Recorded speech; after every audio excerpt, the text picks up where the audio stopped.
ప్రధాని మోదీ పాలనలో సహకార రంగం ఎంతో అభివృద్ధి చెందిందన్నారు కేంద్ర మంత్రి అమిత్ షా. ఢిల్లీలో నిర్వహించిన సహకార సంవాద్ కార్యక్రమంలో పాల్గొన్నారు.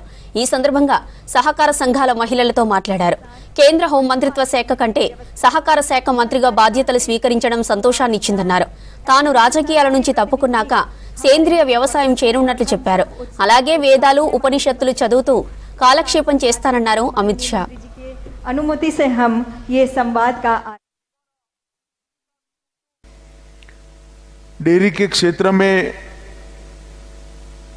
ढेर सारा परिवर्तन हम ला रहे हैं।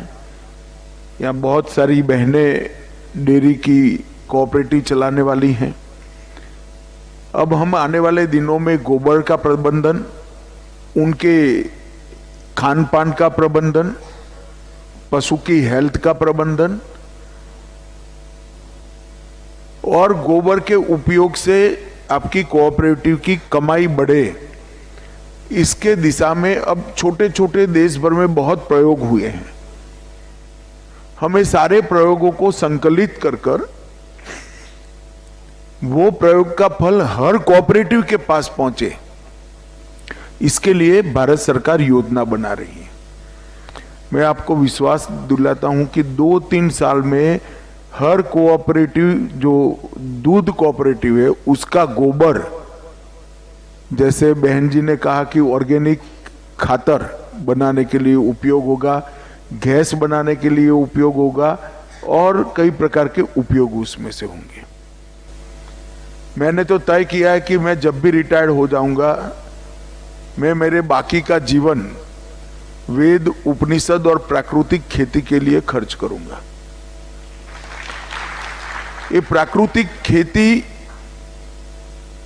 ये इस प्रकार का एक वैज्ञानिक प्रयोग है जो कई प्रकार के फायदे देता है। फर्टिलाइजर वाला गेहूं खाने से कैंसर होता है, बीपी बढ़ता है, डायबिटीज होती है, थायराइड की प्रॉब्लम आती है। शुरू में तो हमें मालूम नहीं पड़ा।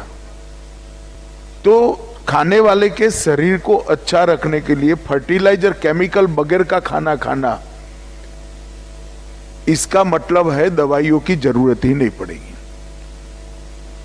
दूसरा, उत्पादन बढ़ता है। मेरे खेत पर मैंने प्राकृतिक खेती अपनाई है। आज मेरे उत्पादन में लगभग 1.5 गुना बढ़ोतरी हो चुकी है। अगर प्राकृतिक खेती आप करोगे तो एक बूंद पानी बाहर नहीं जाएगा, अंदर उतर जाएगा। क्यों? क्योंकि प्राकृतिक खेती करने के साथ ही केचवे बनते हैं।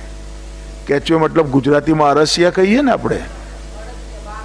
अब आपने फर्टिलाइजर डाल कर सारे केचवे मार दिए। देसी गाय के गोबर से जो बहन जी ने प्रयोग किया है, जीवामृत और पेस्टिसाइड्स भी उसी में से ही बनते हैं। सिर्फ इतने आपको 5 प्लास्टिक के पीप खरीदना है बस। और एक देसी गाय में 21 एकड़ का खेती हो सकता है। 21 एकड़ का। इससे आपका उत्पादन भी बढ़ता है, खाने वाले की सेहत भी अच्छी होती है, धरती भी हमारी अच्छी हो जाती है, पानी का भी बचाव होता है। सभी प्रकार से प्राकृतिक खेती हमारा फायदा